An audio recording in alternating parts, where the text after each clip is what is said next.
Kate from New Jersey. It's the SNL Nerds, a show where two comics from New Jersey nerd out about Saturday Night Live. I'm your co-host, John Trumbull. And I'm your co-host, Darren Patterson.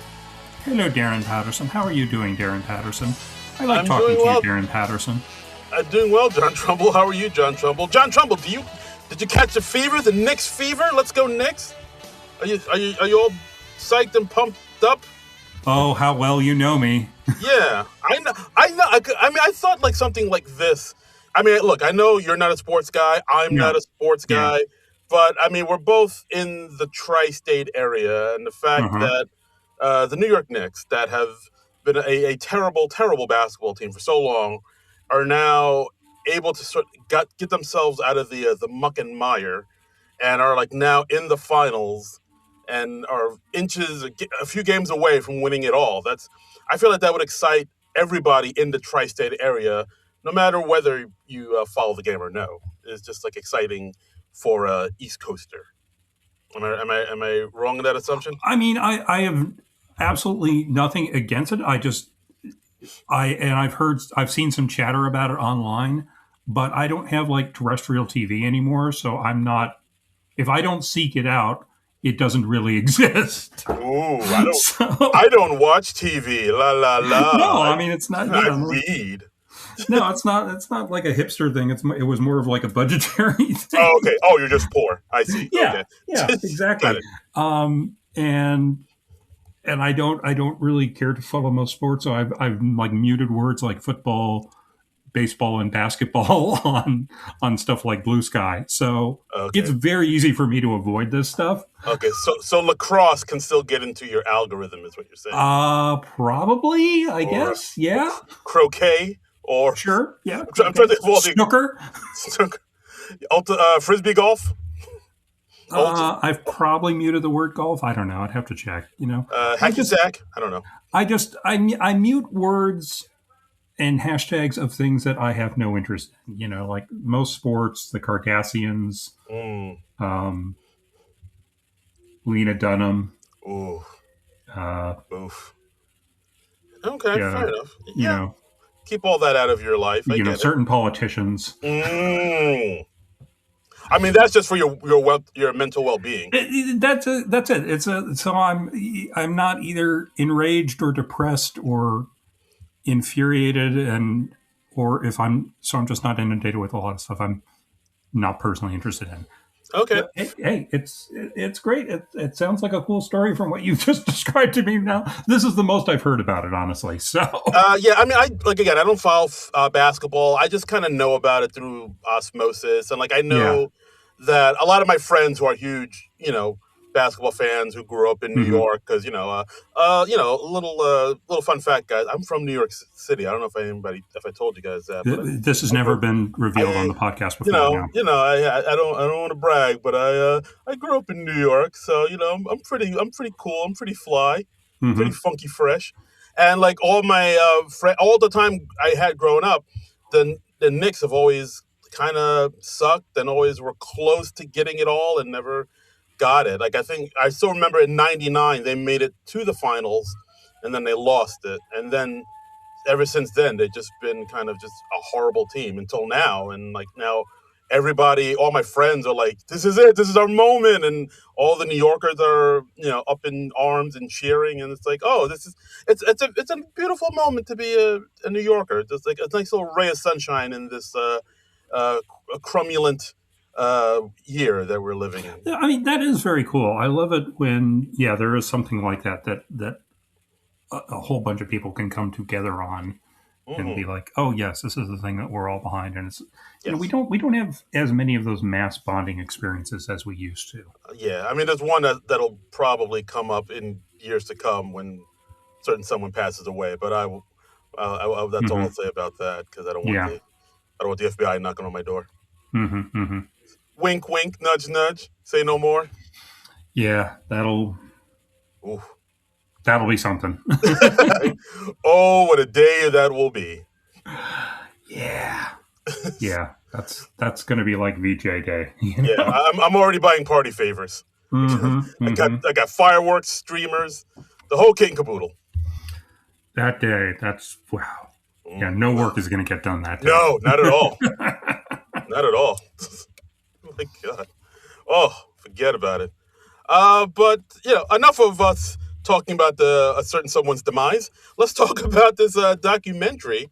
The documentary Lorne that was just released on Peacock. We're also recording this a day after the Tonys, where the subject of this documentary, Mr. Lorne Lipowitz, won a Tony for Schmigadoon. Oh yes, I think I did. I did read that Schmigadoon won at the Tonys, and I'd forgotten that Lorne was a producer on the show. That's very Yep. cool. Okay. Very cool, very cool. So yeah, we're talking about the documentary Lorne, directed by Morgan Neville, the man who directed "Won't You Be My Neighbor," the Mister Rogers doc, Mm-hmm. the Steve Martin doc that's on Apple, and Man on the Run, which is the Paul McCartney doc that documents Paul's life after the Beatles with wings and whatnot. Yeah, I just recently watched the Man on the Run doc, and I was very impressed with that. And I was like, I've got to watch more of this guy's work because he's really good. He's really good. Yeah, he's very good. I mean, I've only seen parts of the Steve Martin doc just because it's kind of a lot. It's like he does it in two parts. He Mm-hmm. does it like Steve Martin's kind of early days of comedy and SNL and the stand up and the jerk era. But then there's that whole sort of second era of Steve, like in the '80s, when he was like more serious and like not as goofy, and it was like L.A. Story and like Grand Canyon type of Well, those Steve were the Martin. early '90s, my friend. Early '90s. I don't know time, John. How dare you? How I'm sorry. dare you? But like when he got a Yeah. little bit more, he wasn't that slapstick, and he got a little bit more grounded and serious. Started collecting art and Yeah. whatnot. The thinking man, Steve But Martin. I'm looking at Morgan Neville's filmography on Letterboxd right now, and he also did that documentary about backup singers 20 feet from stardom. Oh yes, He I did like a that. documentary about Orson Welles, They'll Love Me When I'm Dead. He Mm, did a documentary called Roadrunner about Anthony Bourdain. okay. So he picks really interesting subjects, uh, and yeah, he has quite the pedigree. Again, I'm going to have to watch more of this guy's stuff. Okay. So So I mean, now that knowing what you know about him now, like, what do you think about what he did with this documentary, the Lauren doc? well, I mean, if we're just going to bottom line it right right at the top, I love this. I thought it was terrific. I gave it like 5 stars on my Letterbox profile, a Trumbull comic. Follow Hmm. me there. This was terrifically done. We've seen other behind the scenes docs on SNL where they're like following you through a week or something, but I think this is the best one of its kind that Yeah, I've seen, and it seems like he had more access than most any other SNL doc I've seen. I mean, we're seeing things like we're in the meeting with Lorne when they're deciding on the sketches, and we see like Lorne giving a pep talk between dress and air, and I mean, yeah, it's really incredible. And Lorne Michaels seems to be, I guess you could say, a reticent subject.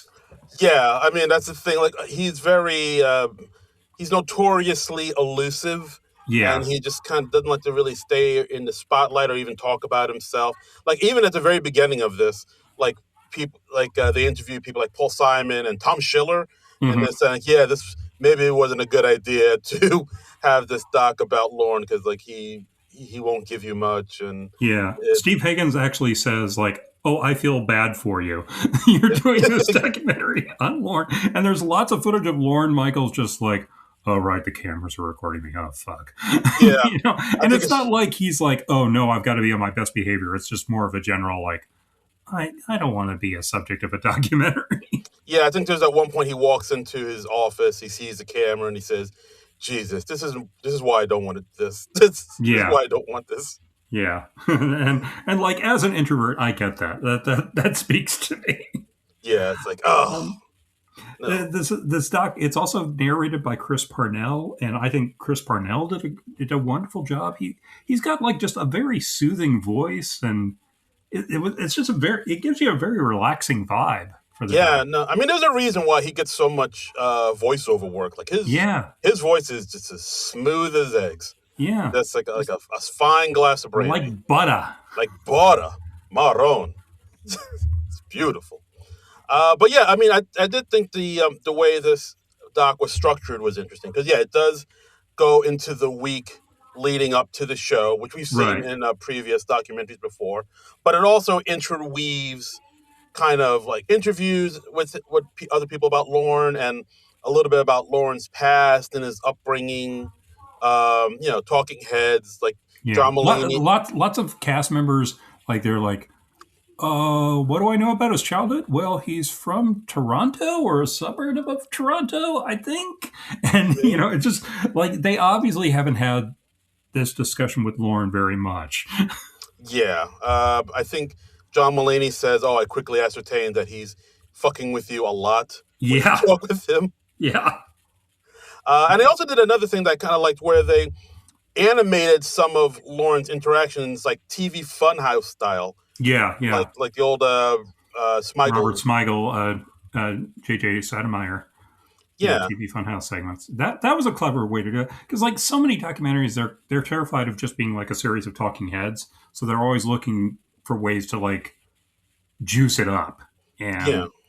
And this was a good way to do it, but it wasn't too obtrusive, and it fit the topic, I think. I think so. I think so. They go back to when Lorne first got to New York in '75, and Mm-hmm. how he was looking to have a show to take up the old Carson slot, and they mentioned things like, of course, the Bee Hospital, Mm-hmm. which they interviewed Rosie Schuster, like her saying, like, yeah, this was never going to work on TV, but he Yeah. saw the absurdist best potential. The network told him to drop the bees, so as a just to stick it to them, they just brought back the bees more and more, just like straight up out of spite. Yeah, like so you're seeing them on the second episode with Paul Simon. They're on the third show with Rob Reiner and Penny Marshall. Mm. And then after that, they said the network asked for more bees, which just shows how mercurial network notes are. Yep, the network doesn't know what it's talking about. Yeah, yeah. So I guess they just thought, oh, they're on the show 3 times in a row. They must be popular, or it turned the audience around on them. I don't know. That's such a funny story, and it was interesting to see. Like, we were seeing clips of the early years of the show, but they're not the clips that we've seen a million times on anniversary shows and things like that. They found some stuff that's like a little more obscure, a little more off the beaten path, and I really appreciated that. Yeah, no, absolutely. Then they talk more about how no one really seems to know what Lauren does after the show. Like, Yeah. like I think Streeter and Mikey said, like, oh, he just has dinner with a lot of cool people. Hmm. They talked to Alec Baldwin, who says he's done yoga with Lorne. Yeah, like at one point, Tina Fey is like, "Well, I don't know Lorne as well as like Alec Baldwin. I've never stood in the ocean with Lorne." Yeah. And Paul Simon, at one point, he confesses that he basically made up a fake bio of Lorne Michaels for Vanity Fair. And then that ended up getting quoted in Lorne's Wikipedia entry. Like, Yeah. He was born in a kibbutz. Tibbets in the British Yeah. Mandate of Palestine. Yeah.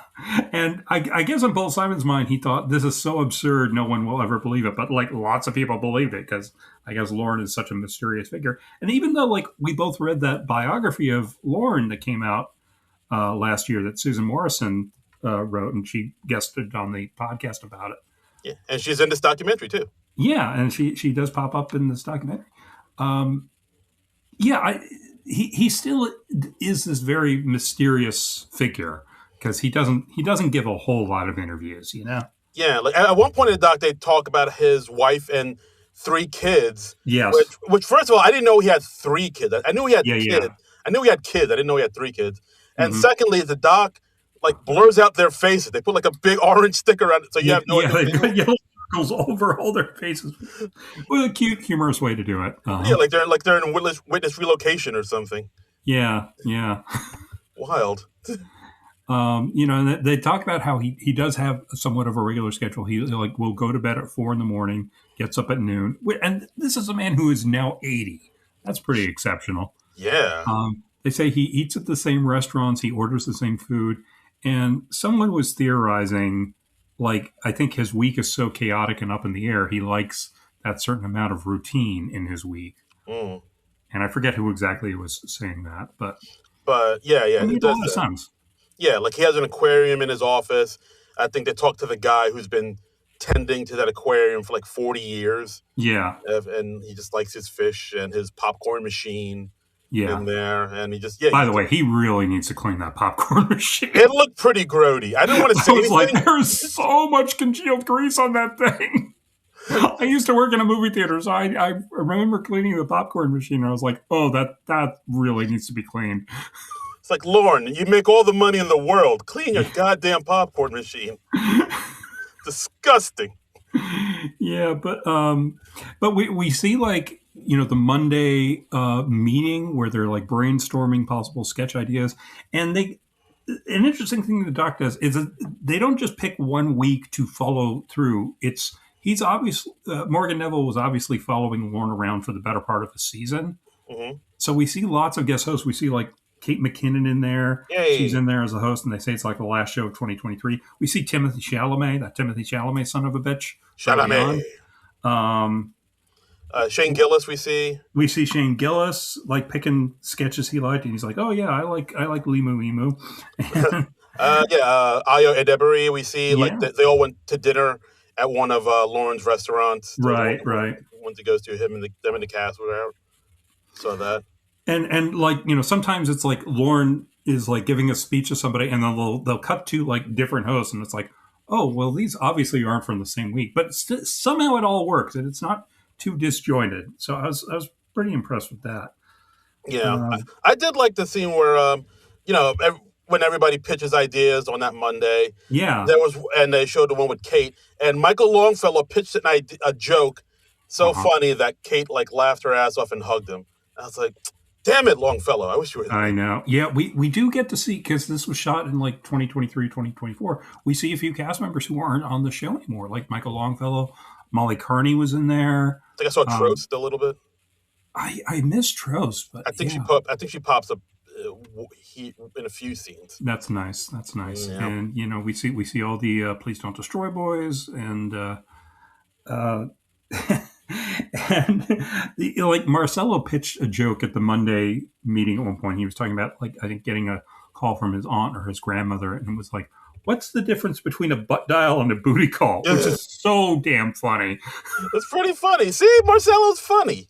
Yeah, I was just like, "Oh, I really like that. That's a solid joke." There we go.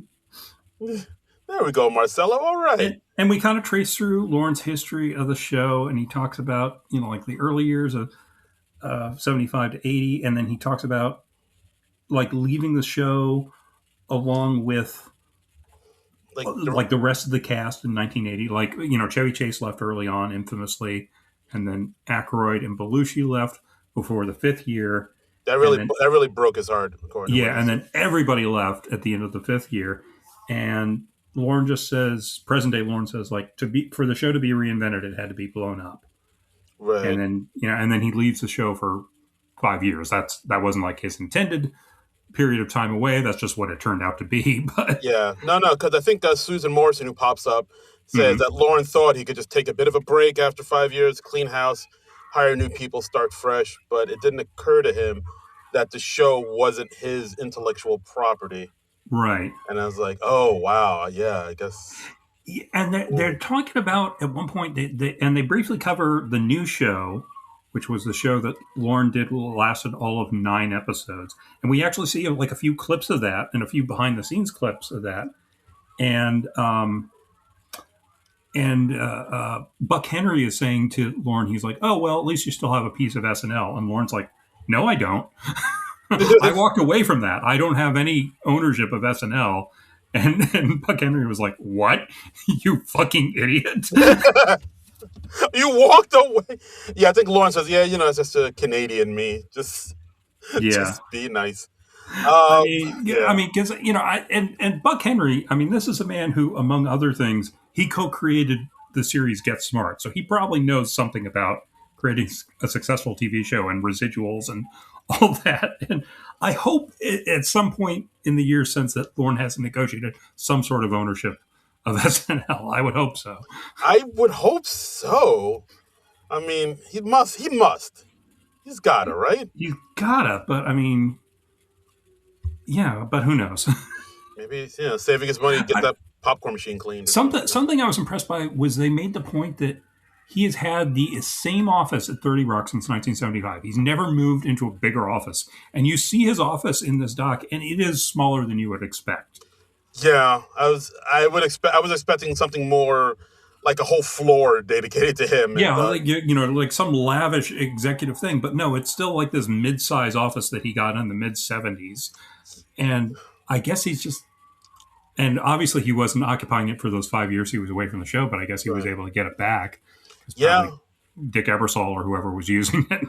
yeah. I mean, the doc does say he's a creature of habit. So Yeah, yeah, maybe he would just feel weird being at a bigger office. He's like, no, this works for me. yeah. I wonder if that was like a negotiation point. He was like, "Well, I have to have the same office." Yeah. Non-negotiable. Same office, and don't clean the popcorn machine. This the grease and butter, it helps the popcorn flavor. Yeah.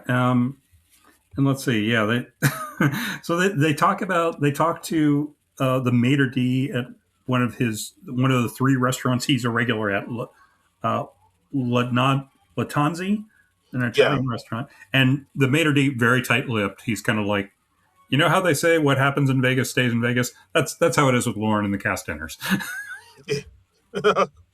ooh, And we see a little footage of them eating with Io Debris, and like Chloe Fineman is talking about. She's like, "Oh yeah, you're like panic eating Bronzino." Branzino. Yeah, Yeah, like wow, yeah, yeah, absolutely. But yeah, and also on Tuesday they also show it's writing night and how everybody is, back at the office is kind of punching away at a script and whatnot. hmm Susan, this is where they have Susan Morrison again saying things like, why is it done this way? Why do you have to write all night? right, Why can't we reuse sketches that get killed? Why can't we write sketches in the downtime?" And then right. Lorne says that the fatigue is your friend. Yeah, And he basically is like, yeah, you're going to come up with weirder creative ideas if you're staying up all night and you're writing this at like 3 or 4 in the morning. And I do see the logic in that. Yeah, I have certainly come up with like some of my favorite comedic ideas, or even just creative ideas in general, in the middle of the night when I can't quite get to sleep, or sometimes in the morning when I'm like just starting to wake up. mhm. Like there's something your mind is like very unfettered at that time of the day. So I see the logic of it. Yeah. Yeah, I think he says like through exhaustion and just being straight up depleted, the hmm subconscious takes over, and you Yeah. take way bigger risks than you Yeah. normally would. Which Yeah. You I kind of get it. remove that filter in your brain, which is like you don't overthink this stuff, I basically. could, yeah, that makes sense. I mean, but also I feel like some of the weirdest, worst sketches we've seen have been because of that too. But I mean, that's the downside of it. But yeah, yeah, I mean, but the great thing is you will get bizarre stuff you never would have thought of otherwise. yeah. Sometimes you get amazing stuff. Other times you get like the Bird Family or something like hmm that. Which I still have a hard time watching that sketch. Ugh, yikes. where they're regurgitating the food into each other's mouth. Yeah, it's like, Yeah. I mean, ugh, that's very intentionally cringe comedy. Yeah. yeah, And yeah, we see a brief shot of like Dismukes and James Austin Johnson's shared office, which again, smaller than you would expect. It looks like barely over a closet. yeah. Like I know the writers, the offices that that they share, like they're always pretty small. Like hmm it's barely like a college dorm, Yeah, if that. you got to like get to know somebody really well when you're sharing an office that size Oh, with them, oh, and intimately. hope to God you get along. But I was like, I would love to just be a fly on the wall in those two offices because they have come up with some of my favorite bizarre sketches. Mm, And not even though I haven't loved every single one of them, I do admire them taking the big swings. Same with like Mikey Day and Streeter Seidel, which and I think they share an office if I I be- remember correctly I believe so. because Yeah, they write together a lot. So yeah. I yeah, think in this doc they were going over that those jingle pitch guys hmm that they did for the Jenna Ortega episode where they just like scream out the phone number. And Oh so yeah, yeah, yeah, I think that's what they were doing. And then Chloe was like knocking on the door, was like, "Hey, can you guys keep it down a little yeah, yeah, bit?" And they're like, "I'm just kidding. I'm just kidding. I'm just joshing." yeah, yeah. Then the doc kind of touches on Lorne a little bit, going to right on Laughing in the '60s. Yeah, we Um, see long-haired, mustachioed Lorne oof, Michaels, aka Porn Michaels. yeah, Um, oh yeah, I yeah, mean, I cannot get enough of footage of late '60s, early '70s Lorne Michaels where he has this mustache and like this long hair because he just looks so different from the conservative guy he looks like now. yeah. Like when I grow up, I want to have Lorne Michaels mustache. Yeah, and he talks about how when he was writing on Laugh-In, like there wasn't really any interaction between the writers and the cast. He wouldn't go to tapings, so he wasn't. He felt very disconnected from the show. It wouldn't be until he watched the show that he would even know if any of his jokes made it in because he would be rewritten a lot. Yeah, it says the So writers were in like a separate building entirely from where the yeah, yeah, that's insane. yeah. It's just like I mean that is one of the benefits of SNL. I think is there is so much interaction between the writers and the cast, and there's hardly any separation there. I think. Yeah, no, the show's Um, very writer forward, which I always mhm. appreciated. And he was here with his writing partner, Hart Pomerantz. Yes, yes. Hmm. And let's see, we also see the table read, which I think that happens on Wednesdays. Wednesday. And we've narrowed the sketches down from like 60 to around 40. And they were talking about how they never bail on a sketch at the read through, even if it sucks. Ooh. They read through the whole damn thing. It's never like we get to page 400 and it's like, okay, well, I think we can see this isn't working. We're all done with this, right? We're done And here. we're seeing at one point we see like sort of a round table with John Mulaney, Bill Hader, Fred Armisen, and was it Andy Samberg? Yes, it was Sandberg. Yeah. So the four of them, and they're talking about that. And I think it was John Mulaney says like, oh, whenever like a waiter comes by and brings Lorne a script, Lorne just graciously accepts it because because apparently Charles Manson, one of the people Charles Manson targeted was somebody who turned down his demos. Yeah, yeah. It was a really good story. Like I do like when John Mulaney tells stories. I Yeah, wish he'd do more of it because he is a good storyteller. I mean, he's an excellent storyteller, and he and like Bill Hader, they're obviously just such students of Hollywood history and pop culture history in general. And yeah, they live for that stuff, and I think to a degree, Fred Armisen and Sandberg too, but those two in particular, Yeah, I and was then just like, oh wow, yeah, and then like I think Mulaney goes on to say like how in the '70s they were doing some Charles Manson sketches, and at right, one point they got a letter from Squeaky Fromme yeah, saying, and the letter said like, you've been a naughty boy, yeah, and it said Charlie is God, Charlie is Jesus, smiley face, and yeah, he said for Lauren the smiley face is what really freaked him out. yeah, and I was just like. I mean, that honestly sounds like a good policy. Is just like politely accepted, and then you think Yeah, your script will be considered. But yeah, wow, yeah, you never. Hey, I mean Hitler got rejected from art school, and yeah, look where that got us. and you never know what the makeup of somebody is who's like reaching out to you and submitting something. So Yeah. So, you don't want that one person to be like, "Oh, he rejected my work. I'll make them all yeah, I'll make them all pay." yeah, yeah. So I mean, I think even if they think they are being considered, that probably goes a long way Yes. to calming the potential. Yeah. Yeah. So okay. So after the table read, they've narrowed it from like 60 written sketches down to like 40, and then they select 10 to 12 sketches to actually produce for dress and air. Yeah, so much And work goes into these things. It's I insane. mean, and the attrition rate too is incredible. Like they are writing 60 sketches a week, and only a sixth of those get produced. That's unreal. Yeah, and then once those get produced, then they got to build a set, and then they got to do Mhm. costumes, then they Yeah, got to do rehearsals and all this shit. and they're putting this together realistically in the space of about 5 days. So Wild. yeah, it really is wild when you just think about the sheer logistics of it. And it's not until you watch docs like this, you're like, oh god, just even to produce a disappointing show is still a tremendous amount of work. Yeah. You know? A lot of work went into this turn Yeah. of a show, but I appreciate it. Chris Rock is also, he was talking about Lorne's comedy career before he got to SNL, like, because he was also a performer, like a sort of a, I guess, is it fair to say nightclub comedian? Who, Chris? Yeah, he's a comic. No, no, not Chris Rock is obviously a comic. I'm talking Oh, about Lorne Michaels, oh, when he was okay. working with his partner Pomerantz. No, I don't think he was a stand-up. I think he was like a performer. They had Right, they moved back to Canada in 1970, and then they had the Hart and Lorne Terrific Hour, right, where right. where we once again see Lorne's magnificent mustache. Hmm. But then that got canceled, and then Lorne moved back to L.A. to sort of reinvent himself Right. as But a producer. like Chris Rock, he had a quote which I thought was very insightful. Like Chris Rock will occasionally just hit you with something that's like, oh my god, that is so fucking true. He's such a smart guy. Um, but he said in sports, all the great coaches were middling players, Mm.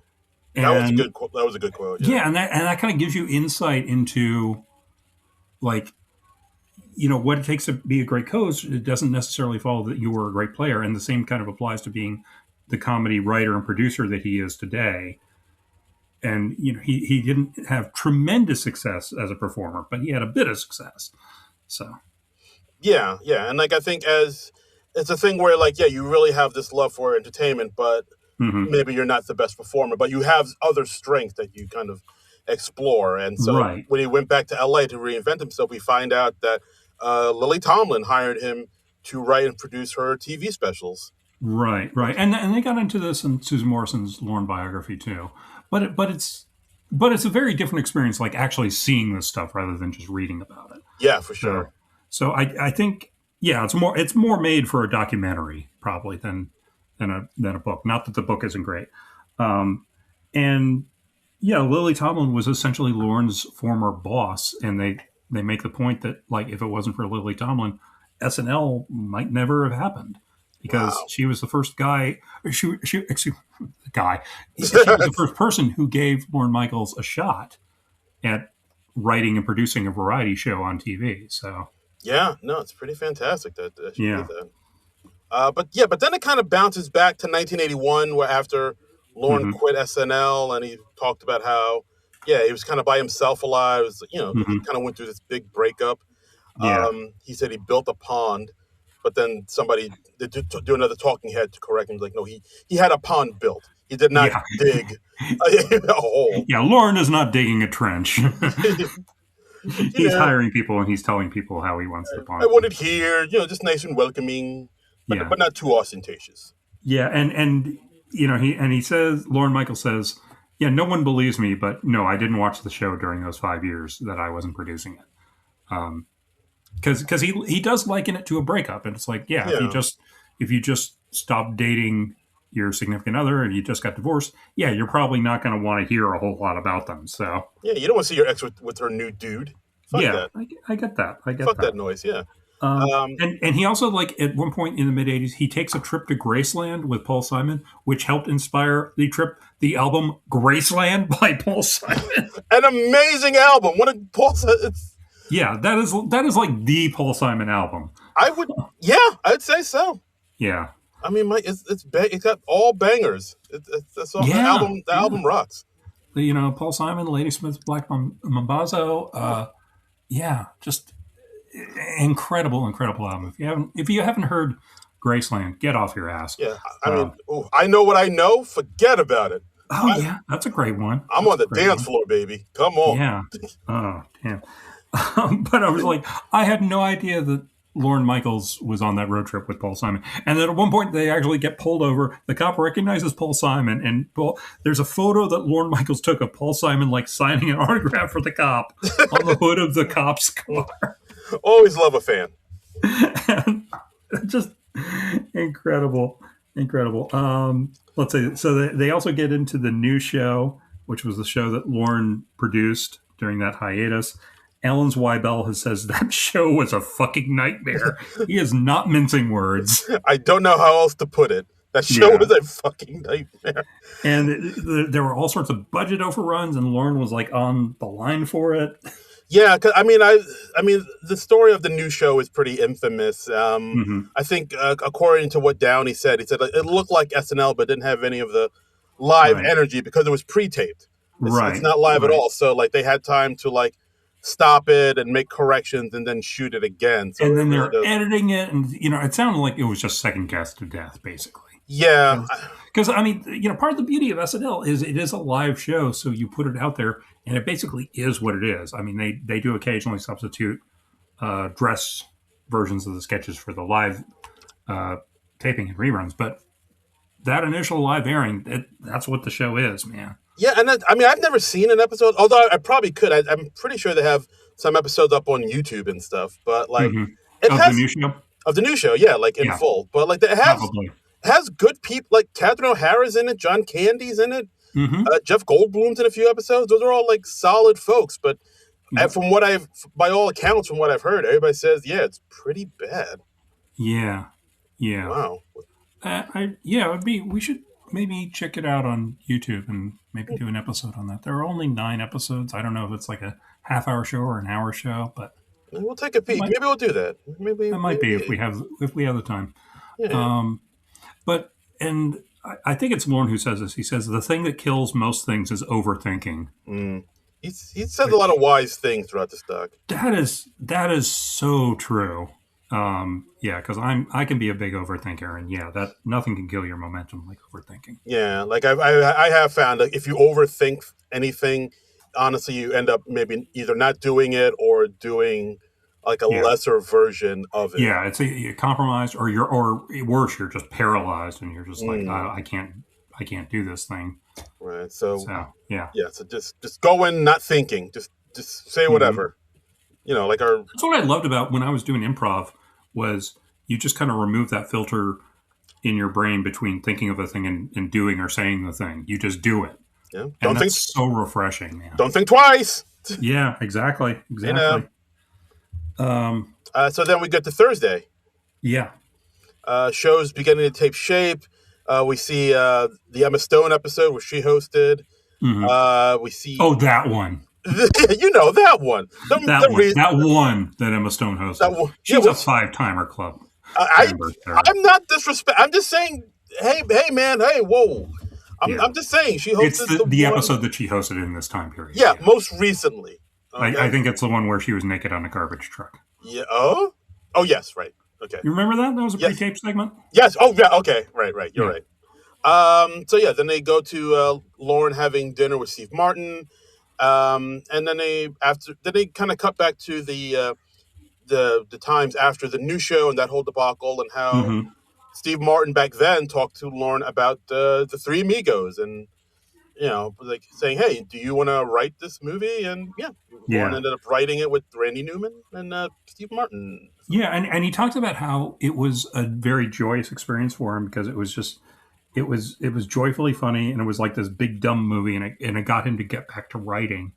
Mm. And so it sounds like it was really psychologically helpful for him at the time because it kind of broke him out of his funk, you know? Yeah, no, absolutely. And the movie did what it did, and it's still like a beloved kind of cult movie that we've Yeah. talked about on this What podcast. was we watched the Marty Short documentary last week? What did it open behind?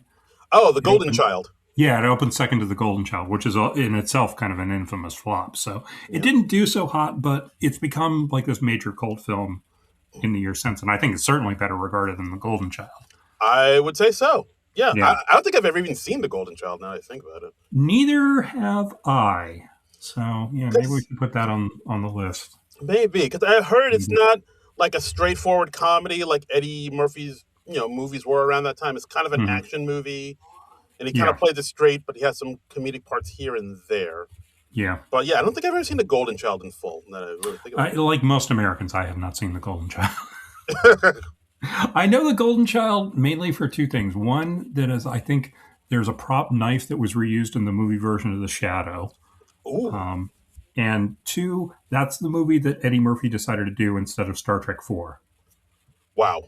Because in the early days of Star Trek 4, he was going to be like the guy in the 20th century that the crew met when they traveled back in time.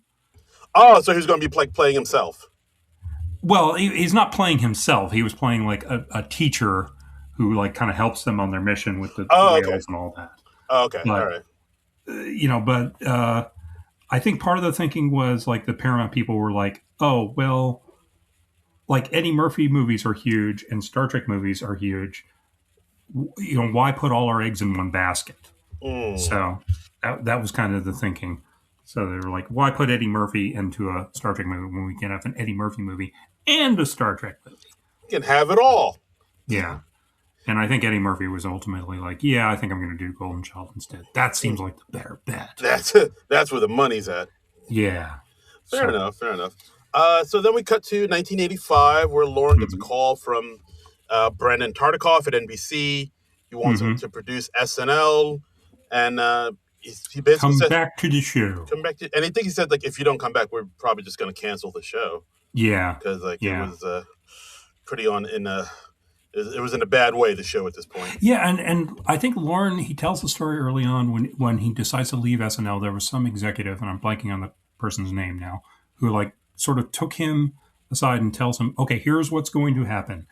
You're going to go away. The show is gradually going to get bad, but it'll take like 2 or 3 years for the audience to really catch on to how bad the show is.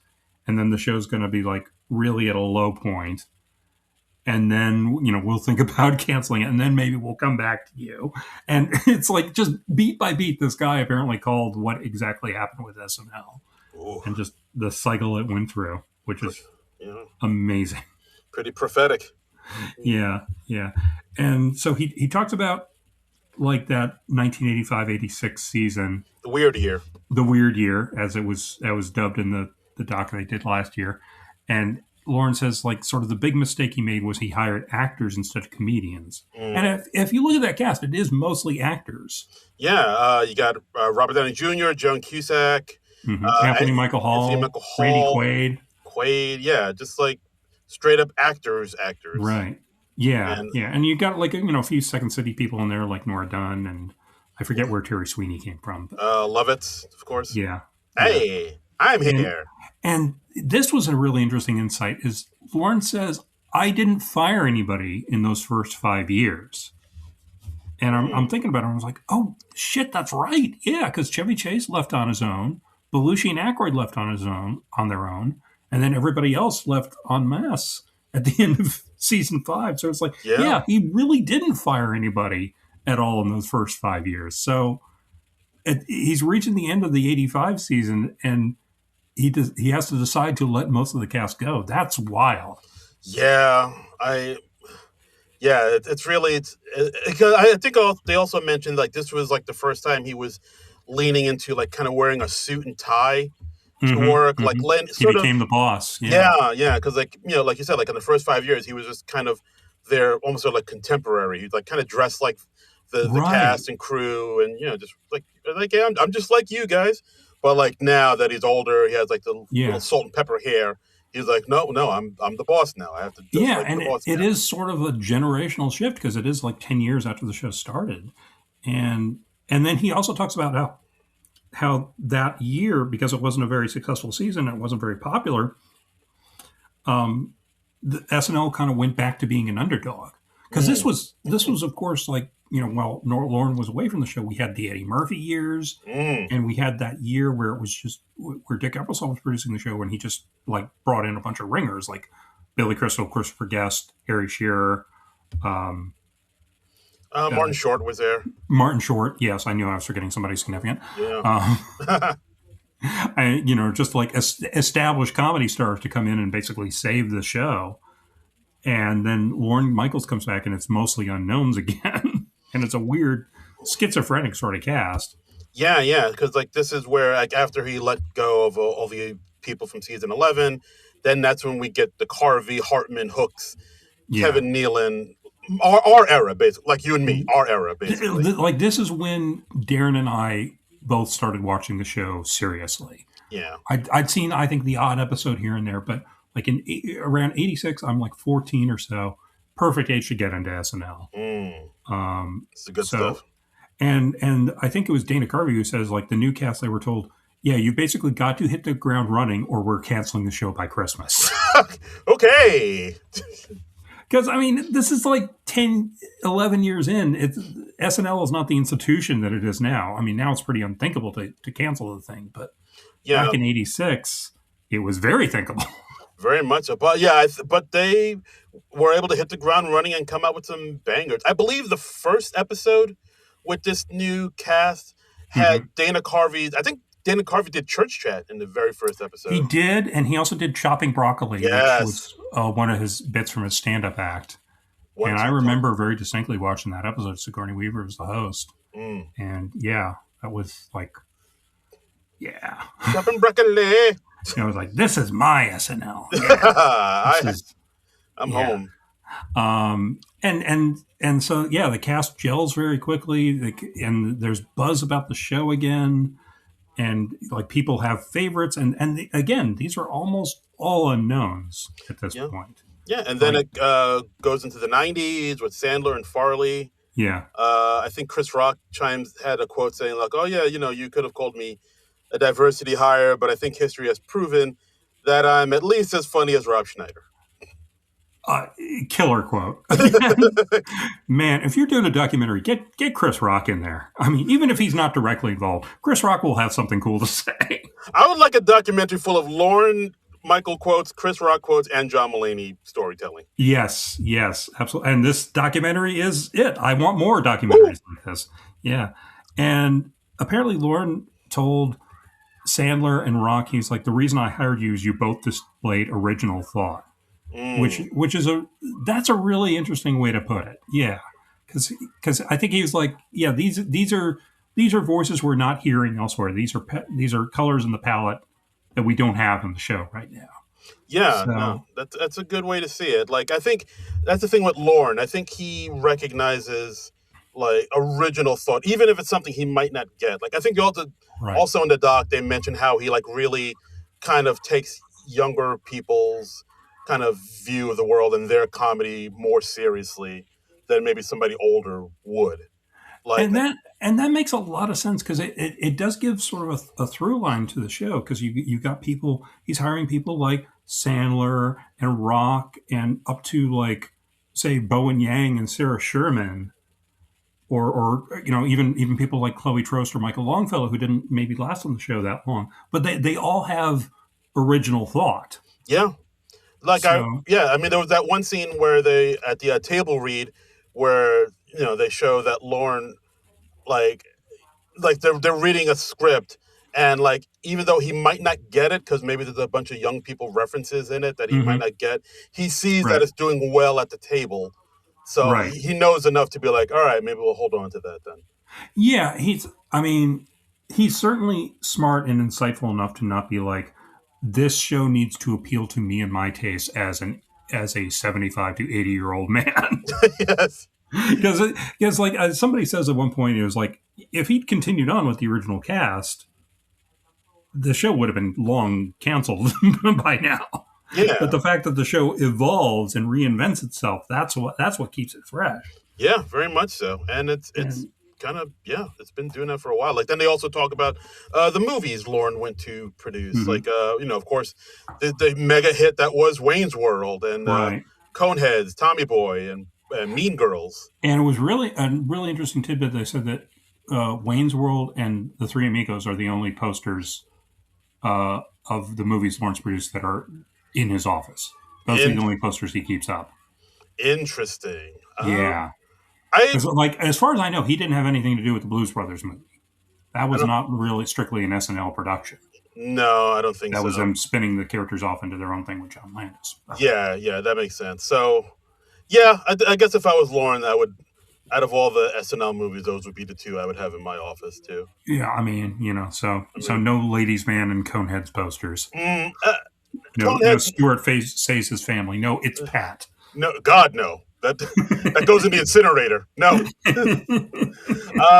Maybe By the way, like the first summer hiatus we were doing this podcast, we went through all the SNL spin-off movies, all of them. and it gets depressing after a while. Woo!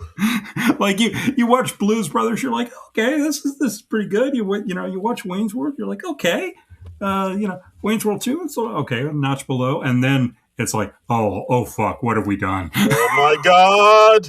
What have we done? Yeah, its pad that was rough. I think It's Pat was the one that broke me with that Yeah, summer. that was rough guts. That was Yeah, we try to space them out, the good and the bad ones, a little more these yeah, days. But then yeah. we were just going strict chronological order. So we were going from like 1980 up to like the mid 90s or wherever, and whew, yeah, Oof. that was rough. We watched the movie, so you don't have to. We watched it, and then we were like, we still had a few weeks left of the summer, so we were like, let's do Animal House, let's do Delta House, the spinoff, the Delta TV House. spinoff, and then we watched Wired, the John Belushi biopic, Oh which yeah, is just so freaking bizarre. that that might be worse than It's Pat. Which It's, which is worse, It's Pat or Wired? I think, I find Wired entertaining in a train wreck sort of way because it's just so nutty, Okay. and they make so many weird choices, and so I found it fascinating in yeah, like a train wreck way, and then but It's Pat just really had hardly any entertainment value. Yeah, it was pretty empty. It was pretty devoid of Yeah, anything. Yeah, I think gun to my head, if I had to watch one again, I would probably go with Wired. okay. Fair enough. Fair enough. Yeah. Yeah, What I about mean, you? it's been a while since I've seen either one of them, and I kind of want to keep it that way. Yeah. But I remember, yeah, I think you're right. I remember Wired being bad, but fascinatingly bad. Yeah. And That's like it has two different framing devices. They have the ghost of John Belushi looking back on his life with a guardian angel who is a Puerto Rican cab driver, if I remember correctly. yeah, And we also have Bob Woodward investigating Belushi's life and interviewing people that Belushi knew, and it's wild. yeah, it's more, yeah, but yeah, okay, yeah, all right. It's Pat is coming back to me. Yeah, it's Pat. I remember just being just just nothing there. Yeah. It was just like this I is mean, and it's a lot of jokes that haven't aged well because, like, the central joke of Pat is all, "What gender is he, she?" yeah, Uh, and yeah, it's it's it's pretty rough, rough it's guts. yeah. I don't remember much to recommend that as All right, yeah. fair enough, fair enough. So yeah, the doc also talks about the controversial moments of SNL.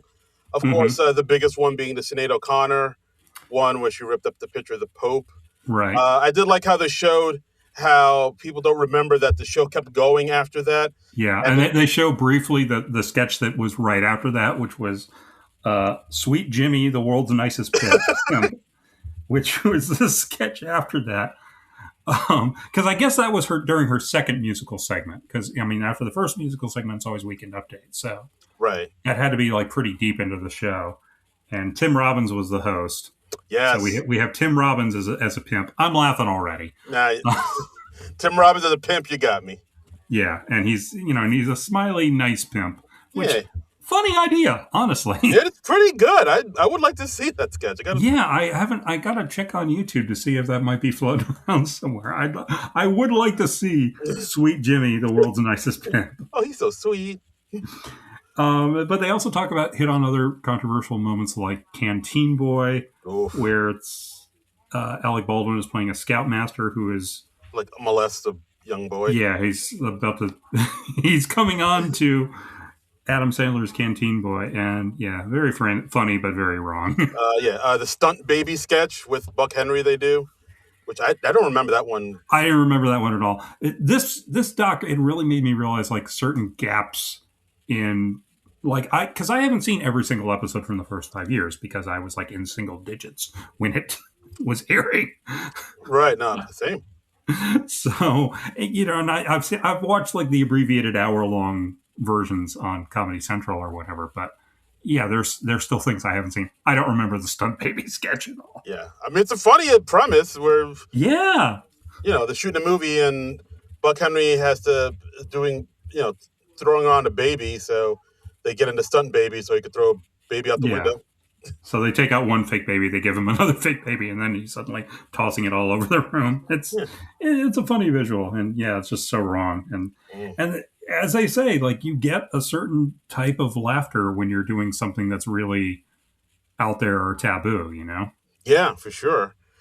Which is it's a type of comedy that's for some people, but not for others Right. because 1995, that's when Don Ohlmeyer Yeah. gets into our lives. By the way, well, we also see clips of Lorne Michaels being interviewed by Matt Lauer, who, of Oh, course, knows all about appropriate and inappropriate. the irony of that scene. It's so funny to see. It was like what we now know about Matt Lauer Wow, that yeah. we didn't know back then. But they also make the point that like the show was getting a lot of bad reviews in 1995 because there were like a lot of baby boomer critics, and part of what they were responding to was like, this is not our generation's comedy anymore. Yeah, the people that grew up with SNL are old now, and they don't. Right, I because don't understand this. they're getting into their late 30s, early 40s, Yeah, and they're in the suburbs now, and they have kids, yeah, and they're like, I yeah, don't understand this new comedy. and yeah, and Adam Sandler and Chris Farley and them, they're not doing baby boomer comedy. They're doing like Gen X and younger comedy. So Yeah, absolutely. So it's there's a divide. There's a I mean, real, honestly, I felt some of that paradigm shift when like guys like Sandler and Farley came on because it was just like, who are these guys? And they're not as funny as like Dana Carvey and Phil Hartman. So I even felt that to a degree. yeah. I mean, I think they kind of call that era like kind of like the frat bro Yeah, boy yeah, era. Yeah, I definitely kind of felt that too. Where it's like, I mean, I get it, but it's definitely kind of a lot of low hanging fruit kind of comedy, and yeah. not as A lot of cerebral as I like. as they put it, like fatty fall down, Yeah, or also like comedy of the haha he's gay variety, and yeah, that's the joke. yeah, very much so. And but yeah, like this is the years where Don Ohlmeyer's was like heading up things, and he very much didn't like Sandler or Farley, and he was like Right. basically wanted Lorne to let them go. And Mm-hmm. that's when they kind of cut to that polar bear sketch, which I kind of remember, not really, where we were Mm-hmm. saying goodbye to Sandler and Farley with them jumping into a polar bear pit and getting mauled. Yeah, I'd kind of forgotten about that sketch because I don't rewatch stuff from that era of the show too much. So Yeah. yeah, so I mean, obviously they knew they were on their way out, or they figured they probably were, and yeah, so they were like, kind of, let's go ahead and blaze of glory. And they also have like sort of an animated thing. This is another sort of TV funhouse segment with Donald Ohlmeyer lecturing Lorne, and it's in this boardroom, and it kind of reminded me of those scenes at the end of Network where Ned Beatty's talking to Howard Beale. Yeah, I'm positive that's what they were going for. They were Yeah, trying to do yeah. Network. I was like, this is so Network. Yeah, they were doing Network for sure. Yeah, yeah. You have interfered with the cosmic. I can't remember the lines, but yeah. Guys, if you haven't seen the movie Network, I implore you to go watch. It is so prescient to what we're living in these days. Yeah, and Ned Beatty just kicks Oof. all the ass, and he has like a one scene cameo, but he just eats that scene alive. My God. He bodies that shit, son. Mm-hmm. Mm-hmm. But yeah, so this is where they let Sandler and Farley go. They let a Yeah. lot of the writers go. Don Ohlmeyer even boasts that he cut the popcorn budget. That's the last straw. That's how much he's leaning on Lorne at this point. So that's why he can't clean it. He's got the budget cut. That's why the He popcorn can't machine's afford to. yeah. That's why the popcorn machine's all grody. He's afraid a network exec's going to go, what? We're paying him enough to clean his popcorn machine? What the hell? Too good for grody popcorn. But so this seems like to be really the first era where Lorne doesn't have total control of the show. He's being overruled by a network person. Yeah, yeah. They went over his head, and it's a Yeah. bummer. And of course, they mentioned Farley's funeral, how Lorne was there. Uh, Lorne was crying, which made everybody else cry. Yeah. And then that evening he has to meet with Don Ohlmeyer, who's like, yeah, you've got to fire Norm Macdonald. Jesus. Because he's making all these jokes about O.J. Simpson. He's making fun of my murderer friend. And I don't like it. He's a really nice murderer friend. I mean, you haven't gone golfing with the guy, so. He tips 20% at Spago's. I mean, come on. Dude's a prince. Oh, the 90s were so bizarre. So bizarre. How bizarre, how bizarre. Every time. But yeah, so this is where after all this horribleness happens, Mm-hmm. Lorne has to sort of rebuild the show again. This is where we get Right. the Will Ferrell and Sherry O'Terry coming in, and Right. And writers like Paul Appel, Paul Pell. and then like and then over the next few years, like people like Tracy Morgan and Tina Fey and Amy Poehler, and and it's really like the start of another golden era for the show. Yeah, there's been a number of people like younger than me who are SNL nerds who really think that the Sandberg, Sudeikis, Wig, Hater era for them, Yeah. that's their era. For them, that's like the best the show's ever been. And I totally get that. That's a great era for the show. I mean, if that's your favorite of the show, I'm not going to argue with you. You know. Strong era. Yeah, exactly, exactly. And I think every generation deserves its own era of SNL. So Here, yeah. here. Mm-hmm. Yeah, but then Old Meyer Leeds, of course, and I think this is where Conan has that quote. So like, yeah, like he's like really such like Lorne is just sort of a stalwart of show business, like so many other execs have come and gone, but he's still here, Mm-hmm. and it's Yeah. amazing. And this is I thought this was interesting too, um, where Lorne and Steve Martin are having dinner. Then Steve asks him if he's going to retire, and Mm-hmm. then Lorne says, "No, I don't think I am because, like, the show is kind of from another time, and I'm sort of the protector of it from the network."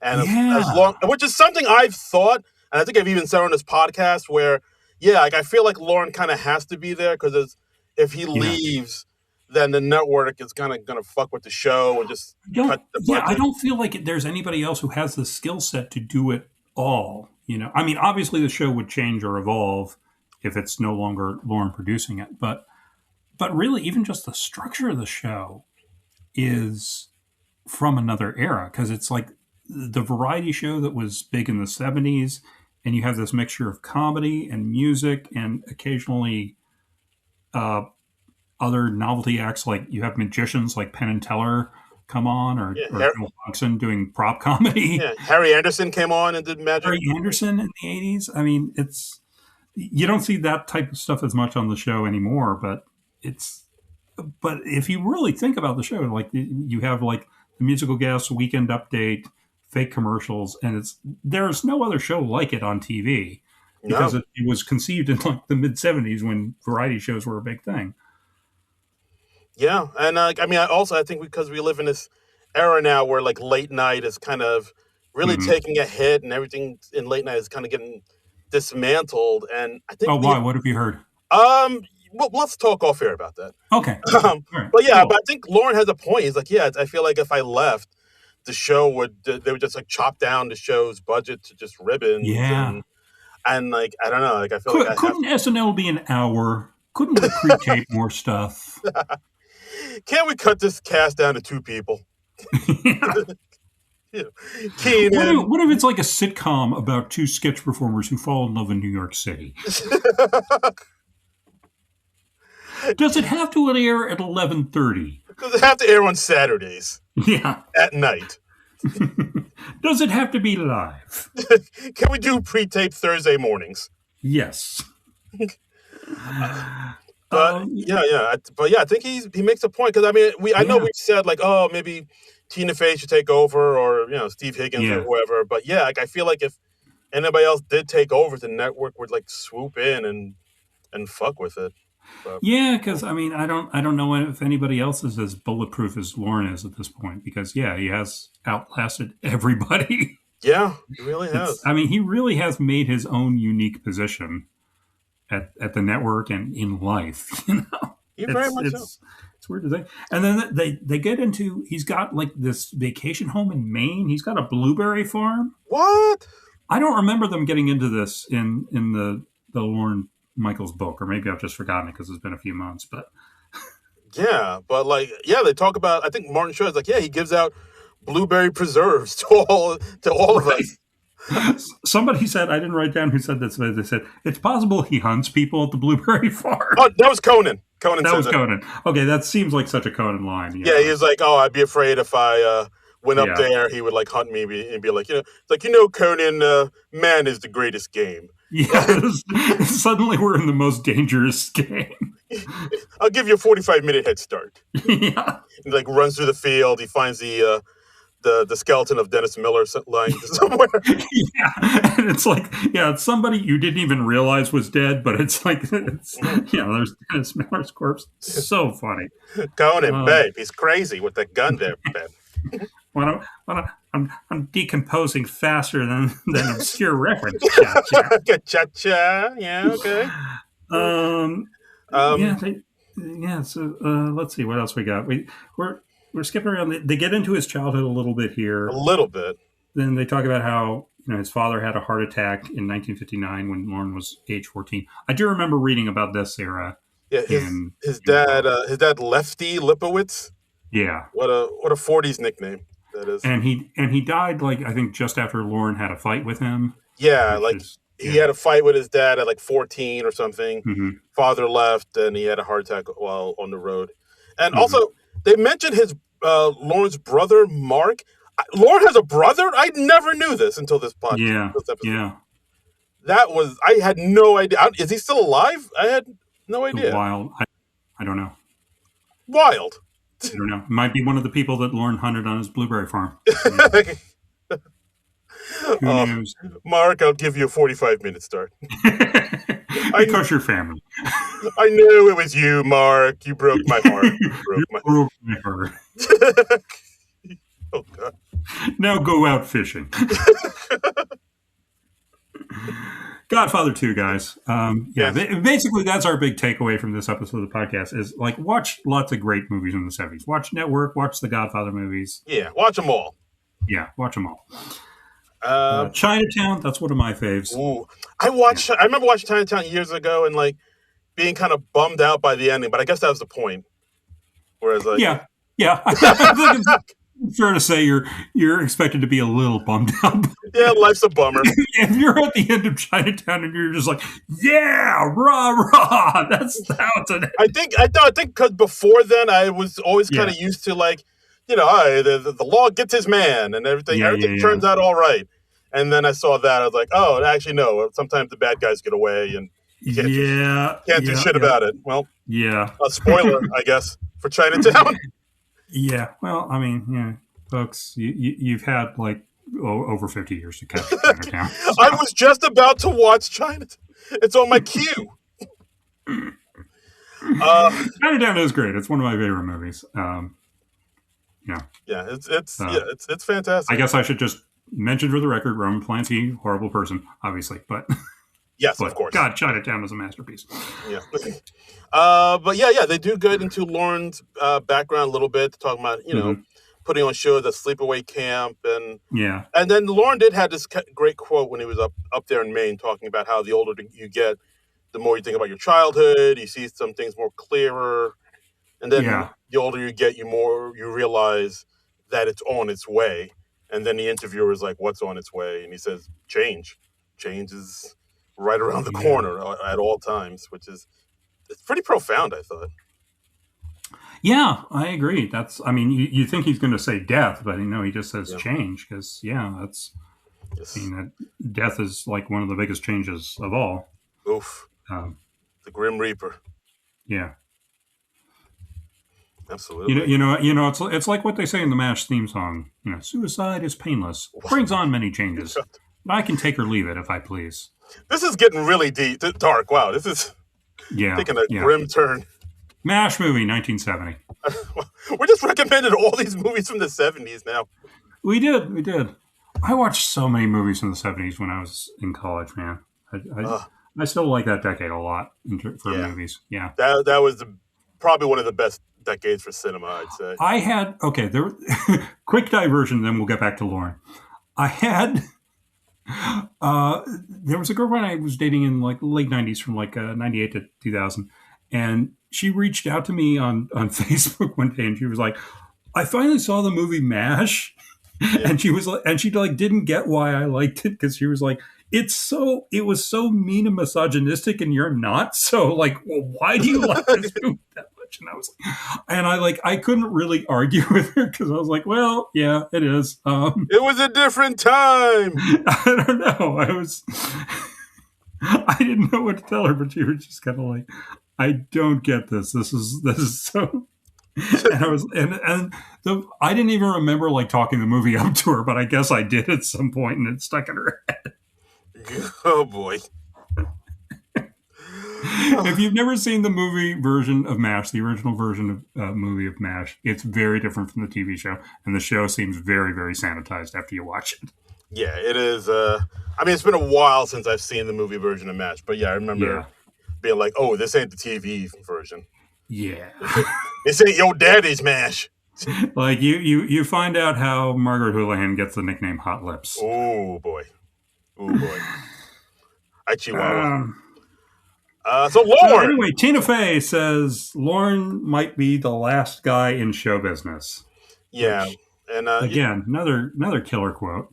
good quote. Good quote. I mean, and she also admits that the character of Jack Donaghy, Alec Baldwin's character from 30 Mm-hmm. Rock is based a lot on Lorne and her. What? Yeah, look, hey, hold on to your horse, hold on to your I know. socks. I I don't know. want Yeah, they show that famous clip of Alec Baldwin.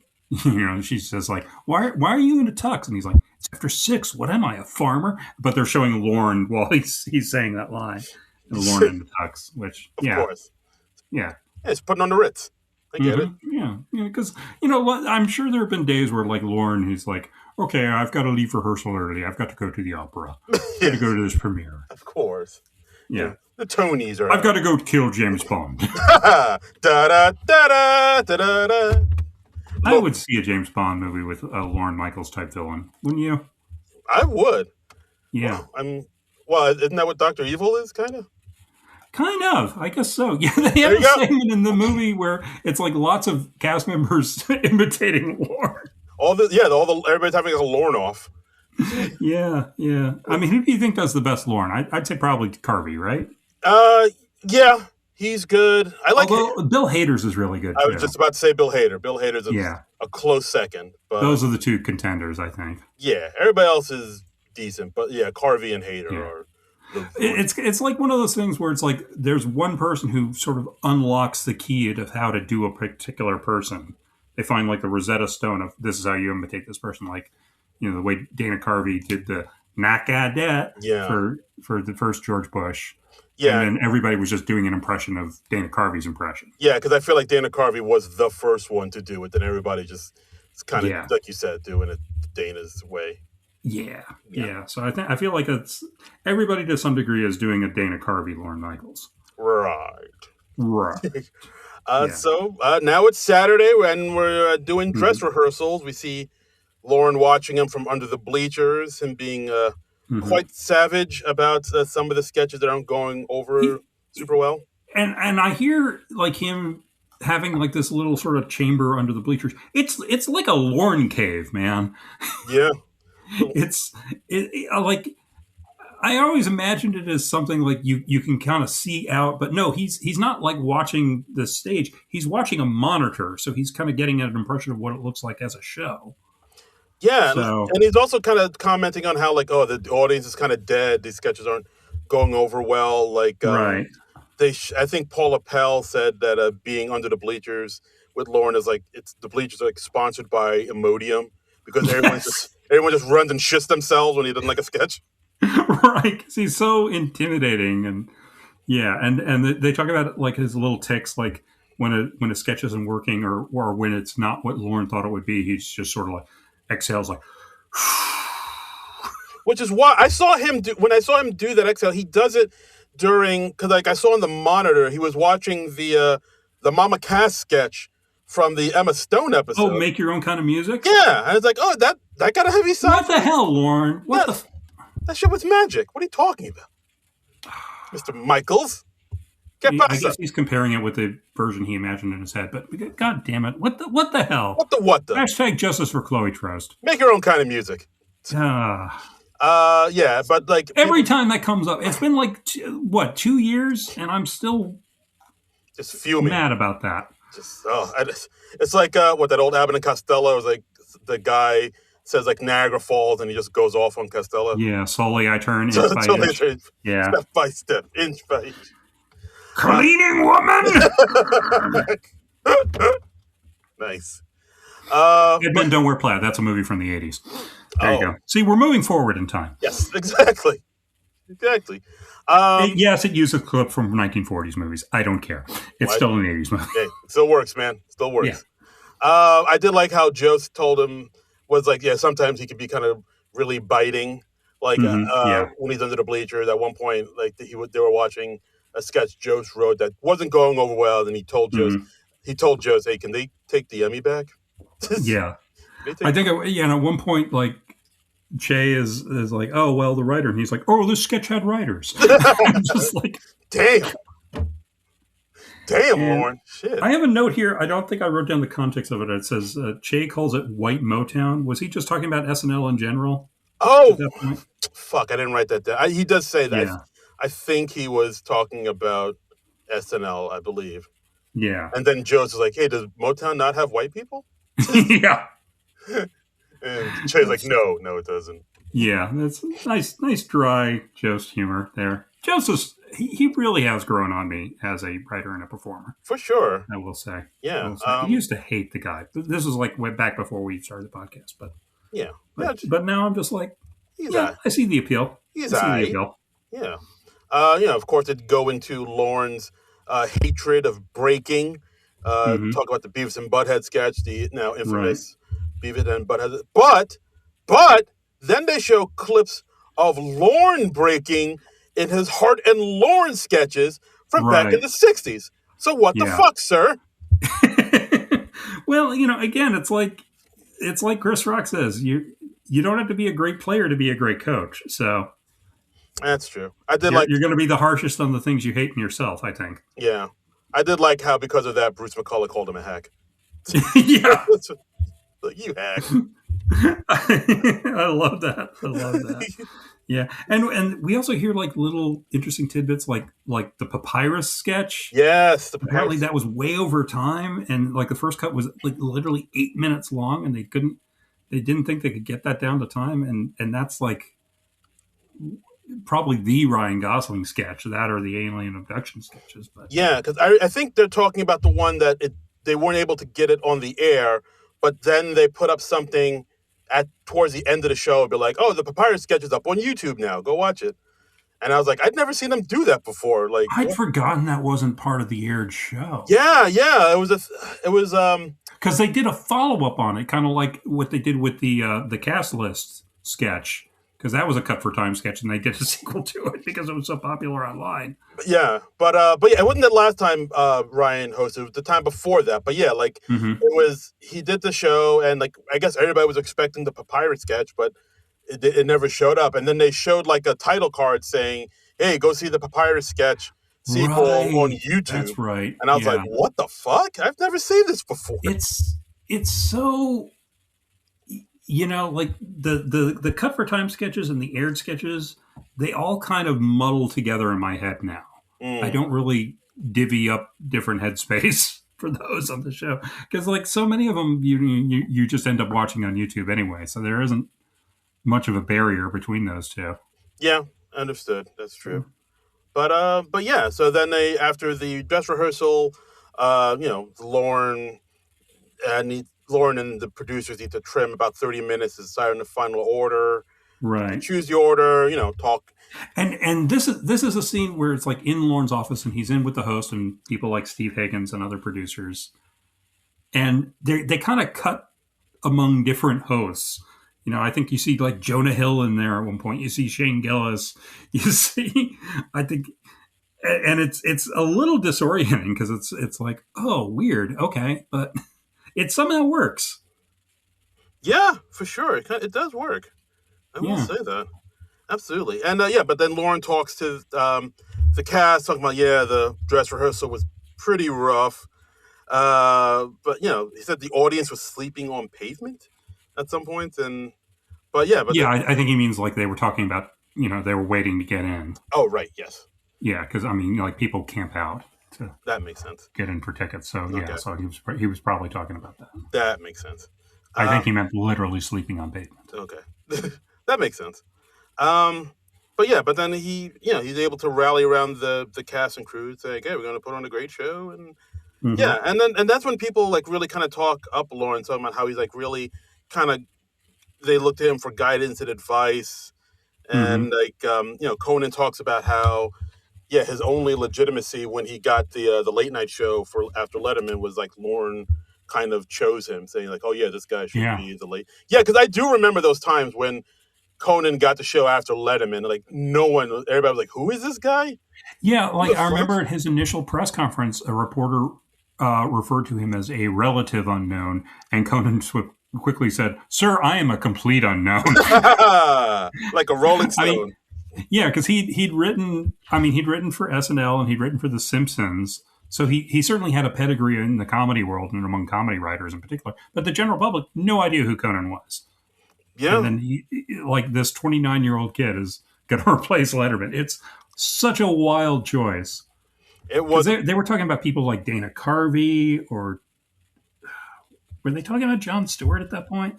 I think they were. Yeah. Maybe he would have been in the conversation for sure. Yeah. Yeah. I'm sure And Chevy Chase wasn't brought up as no, no, no. he's Uh, had his time. I did like how Mulaney talked about how Lorne called him when he was in rehab, and uh-huh. he said, "Yeah, I'll stay on the phone with you as long as you want. We can talk about whatever. We don't have to talk about Yeah. what's going on. We can talk about whatever." Like, there's a lot of things. A lot of times, like Lorne, that really does reach out to the people he cares Yeah. about. And then he's like, so Lorne and I talked about like this stupid mistake that Peacock had made in their rollout. Oh yeah, for not having on Samsung TVs. Right, right. And Mulaney also said Lorne is protecting you in ways you have no idea about. Wow. And I mean, and I think that's another thing that makes Lorne Michaels unique is he is fighting these battles so his cast doesn't have to, you know? Mm. It's really important. I mean, even Conan says like, yeah, one of Lorne's superpowers is that we all want to make him happy. Mm-hmm. Uh, Yeah. yeah, and then they go up and show Lorne at his farm in Maine, sort of comparing his cast members and to like daffodils, keeping Mm-hmm. them alive, keeping them going. If you still think it's relevant, Yeah. yeah, there's kind of a nice, sweet little moment here. And I loved at the end, like we see moments that we've never seen in other SNL docs. We see them like wheeling out the board with all the final rundown of sketches, and we see Lorne's pep talk in between dress and air. And he's just like, oh well, the audience for dress wasn't good, but we're gonna give them a great show. And and it's just seeing a Lorne Michaels pep talk that was amazing. Yeah, Uh, yeah. just so many moments I feel like we've never seen on film before. I mean, that was great to see. Yeah, like I will Yeah. say this about I do like the doc, but I will say like you don't learn that much more about him, but you do Yeah. feel. But I do, but the parts I do, you do get to see. I greatly appreciate like that, like the part where you see him giving a pep talk or like little Yeah. moments here and there. Because I mean, they make the show early on that the show is Lorne and Lorne is the show. right, So like we learned a little more about the show. So I feel like therefore we learned a little more about Lorne yes, by the transitive property of Lorneism. right. Because I think you're right. 'Cause I think we've got to mention that. Like they do say early in this docs, like to understand Lorne is to understand the show. So Right. because they focused on the show quite a bit in this doc. But like you Right. said, by transitive properties, you learn more about Lorne. But I think you learn a lot. I mean, particularly if you haven't read Susan Morrison's book, Lorne, the man who created Saturday Night Live. I think I'm getting that right. Yeah, Um, I think there's a lot to get out of this. yeah, for sure. I highly recommend this doc. Like, I Yeah. mean, if you're an SNL nerd, I think you'll Or enjoy a it. comedy nerd in general. Yeah, Yeah. if you're a comedy nerd in general, I think it's definitely worth your time for sure. Hmm. I agree. I Yeah, yeah. agree. It really exceeded my expectations. I was really happy with this. I was 5 stars all the way. This was a good one. But what did the listeners think? We put out the word on Blue Sky and our Facebook page too, and we got something on Hmm. Facebook here. Oh, okay. Well, I got the Blue Sky comments up here, so I can read one of those, and then you can go into Facebook. Let's do it. Okay. So first we got Manette Marati, Woo! who says it was when I wanted to know every single name of Lorne's goats that I realized I needed to get a life. Oh, Manette. I get that. I get that impulse. Like he has some animals on the blueberry farm. I think he says like, yeah, I wanted animals to raise that I would never have to eat. That's sweet. So, so we learned that Lorne doesn't eat goats. Yeah, Uh, that's some new knowledge for us. yeah, I don't think they went into the names of the goats, but yes, I would be curious as to what the names of the goats are. Maybe he named them after who he thinks the greatest cast members of all time were. Yeah, The yeah. goats. It's like that old story about Gilda Radner. She said I would look through Lauren's desk, and I was always hoping to find a note that said Gilda is my favorite. I love that story. That's so sweet. It really is. That just sums up Gilda Radner so well. Oh. So on our Facebook, we heard from Jeff Knapp Oh say, yeah, my friend Jeff Knapp. Yes, hey Jeff. your friend Jeff Knapp saying, Mm-hmm. for a documentary focusing on Lorne, it was an excellent SNL documentary. It's as if he has no other facets. Vague covering of his non-SNL years. I was hoping for more. Mm. Well, yeah, Jeff. Yeah, maybe if you want more, you might want to check out Susan Morrison's book. It's very comprehensive, and it does go into a lot of the lost years of Lorne Michaels. Ooh. I mean, this doc is what I think it's like an hour 45, something like that. Yeah, around So, that. yeah, it's a lot of ground to cover. So Yeah, but it's good. It's definitely mhm, good. yeah. And let's see, over back on Blue Sky, we've got Nick Storr who says it was fairly good. I got annoyed by the memification at points. Hmm? I'm, I'm not quite sure what they mean, what Nick means by memification, but Mm. Yeah, I'm yeah. not 100% Um, sure. I like that he got mad by throwing ice. Yes. That's the other thing he does. He throws ice in the cooler. Yeah. Not like at people. Yes, they make that very clear. He's not like throwing ice in anger at people, but if he's annoyed, he'll like throw ice into a cooler. And Nick also says, also, I wondered which sketch Andrew was overacting in. I don't remember Lauren saying that. I don't know. I don't think so. I think that must have gone right over my head. Nick, you noticed lots of things that I didn't notice. I remember the throwing ice, but I don't know what you mean by the memification at points, and then which sketch Andrew Dismukes was overacting in. I don't know. You'll not say. I don't know. You'll not say. Okay. And but yeah, that's our episode, guys. Mm-hmm. Lorne Michaels, Lorne, the doc, available on Peacock, worth your time. Yeah, I mean, if you're on Peacock to check out SNL anyway, give this a watch. Definitely, definitely. I was very pleasantly surprised. I was expecting it to be good, but it was really better than I expected. So Best I doc, really enjoyed it. best doc out of all the SNL Peacock docs we've seen. Like going against those 4 we got last year for the 50th. Yeah, that, and I'll include the music, SNL music. Oh, geez. Well, you know, the Questlove doc was pretty great. The concert was pretty great. The 4 specials were kind of a mixed bag. It's tough to say. I mean, it's certainly better than like that Saturday night doc that James Franco Sex Pest made. Oh yeah, we did an episode about that too. We did. You remember that? I do. Yeah. Oh boy. So I mean, I enjoyed that at the time. It had moments I liked, but I mean, this obviously blows out of the water because it's a professional documentary filmmaker. Absolutely, and that's some sex pest with a camcorder.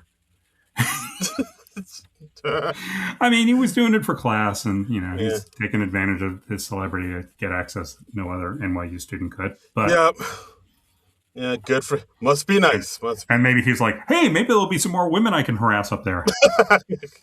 One can hope. Don't you love how, like, when we as a society kind of decided we were done with James Franco, we were just like, let's just slide Dave Franco into his place. He's like the better Franco. It was wild. Yeah, we all just did that pivot. Be like, it was like rotating players in volleyball or something. It was just like all of a sudden, yeah, okay, Dave Franco. Let's have Dave Franco. The more stable Franco. The stable Franco. He's cool. He's married to Alison Brie. Yeah. He's in those Now You See Him movies. Yeah, he does. Yeah. Yeah, he's cool. He was in Superbad for a minute. He was in Superbad. That was his first movie. Yeah. He's in the 21 Jump Street movies. That's all right. Yeah, he's cool. We haven't done the 21 Jump Street movies, have we? No. We did one. Did we? Okay. I did. We got to do 22 Jump Street then. Okay, done. Yeah. It's got Rob Riggle. It's got Bill Hader. All right, done and done. Let's do it. Some other people. Yeah. And the rest. We did 21 Jump Street, really. Okay, I'm going to go back and listen to that one. I'm fairly certain. I remember us doing it, but yeah, it's probably one of those summer movies we did. I'm fairly certain. Yeah. Let me see if I can find the episode number. I'm curious now. Okay, go for it. But I will put. I'm a Googling. It was episode 304, less than 100 episodes ago. There you go. Told you. We're going back like less than 90 episodes, and I've already forgotten it. We did this in 2024. Really shows that your heart is in this podcast, John. Look, hey, you tell me more about this podcast, I will start listening to it. This seems like a show I would listen to and enjoy. I think you might be like it. I think you might be into it. What I need to do is just wait 2 years and then listen to the episodes, and then I'm coming to them fresh. It's new to me. A few times I have done that. I've listened to old episodes just for, I don't know, shits and giggles. And the nice thing is that while I'm listening, I'm like, oh, you should bring this up, and then you or I bring it up. Yeah, we read your mind. Yeah, exactly. I mean, that's the experience I have, but because me from 2 years ago thinks a lot like me today. But there it is. And all right, well, episode 304, I'm going to have to listen to that. Yeah, give it a listen. See what you think. Yeah. And that's the episode, guys. Thanks for listening to the podcast. As always, you can follow us on the Blue Skies at SNL Nerds. You can listen to this on our YouTube page, Non-Productive.com. You can listen to. You can donate to our Patreon. And as always, you can follow me, myself, and I on all the socials at Darren Credible, DARIN Credible. And you can follow me on all the socials at Trumbull Comic. That's TRUMBULL and the word comic. And check us out on the YouTube. Check us out on the Patreon. You can see you can listen to all of our old episodes on YouTube or at Non-Productive.com. And rate and review us on the podcaster of your choice. That really helps us out, and that helps boost us in the algorithm and all that good stuff. Help us keep this little boat afloat. Mm-hmm. And if you have any suggestions for what movies you would like us to cover starring an SNL alum, let us know on Blue Sky at SNL Nerds. And, we will do our best to get to it. Yes, as long as it's not too terrible a movie. Well, as long as it's not too terrible and as long as it's not a thing that we've already done. Yes, that too, yes. Yes. Okay.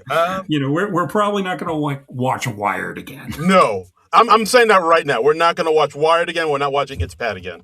Yeah, I'm putting my foot down on that. I'm not watching Barb and Star go to Vista Del Mar again. No, we're not going down that road again. No. We're not going down that road. No. We won't watch Spring Breakdown. I remember we did. I remember very little about Spring Breakdown except we didn't like it. It was good. Yeah, it's pretty whack. You know what I would like to do sometime? What I might get a kick out of is I missed when you did Dragnet. I missed that week, and I wouldn't mind going back and doing Dragnet sometime. Oh, Dragnet Redux? Yeah, because you did that with Evan, didn't you? My buddy Evan Morgenstern, yes, my old comedy partner. Who you've also hosted the podcast with. Yes. So, maybe we'll do it. I wouldn't mind doing Dragnet again. It's one of my favorite movies growing up. Yeah, because I remember that week I was just like, oh, they did Dragnet. I wanted to do Dragnet. Sorry. No, but it's okay. It is what it is, But okay, well, maybe we'll do Dragnet again. We'll do Dragnet sometime, or maybe I'll get somebody else and I'll do my own Dragnet episode. I'll go rogue. I'll do my own Dragnet. I'll do a Dragnet without you. I'll show you. I'll show you. That'll learn you. But okay, so let's see. I don't think we can officially announce what we're doing next week quite yet, but we got something cool in the works. We do. We can't. Yeah. We have some ideas, but nothing final. But we'll let you know when everything's been finalized. We'll let you know. Keep an eye on the Facebook page at SNL Nerds. Keep an eye on the Blue Sky account at SNL Nerds. And we'll keep you posted. We'll let you know. Yeah. But so just stay tuned. Stay tuned, True Believers. Same bat time, same bat channel. And we'll join you for a new episode next week, whatever it might be. But until then, nerds out! This has been a non-productive media presentation. Executive producer, Frank Hablawi. This program and many others like it on the Non-Productive Network is distributed under a Creative Commons Attribution Non-Commercial No Derivatives license. Please share it, but ask before trying to change it or sell it. For more information, visit non-productive.com.